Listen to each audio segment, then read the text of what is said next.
Pourquoi on a l'impression que le développement du produit n'avance pas alors que tout le monde bosse à fond? Je vais t'expliquer ce qui coince vraiment côté product et tech et surtout comment éviter ça dans ta boîte, alors reste bien jusqu'à la fin. Si tu bosses en startup, t'as forcément dû entendre ton CEO dire on ne délivre rien, le produit n'avance pas, ça traîne, etc.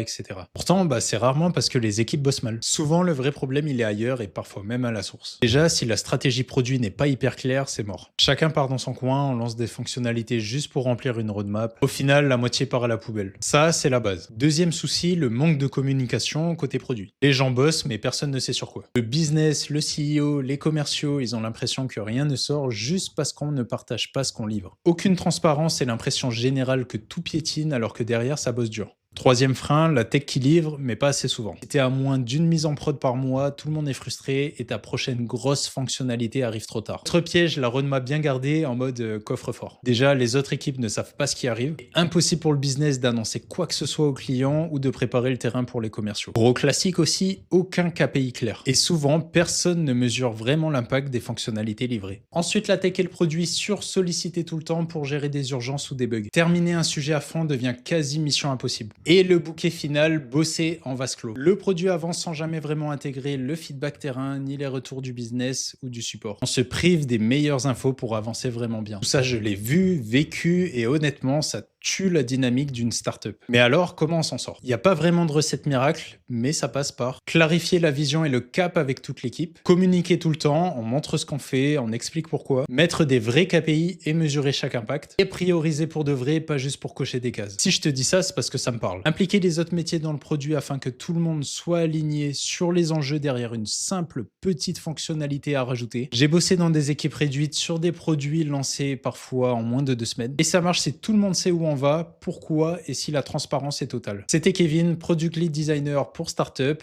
À bientôt.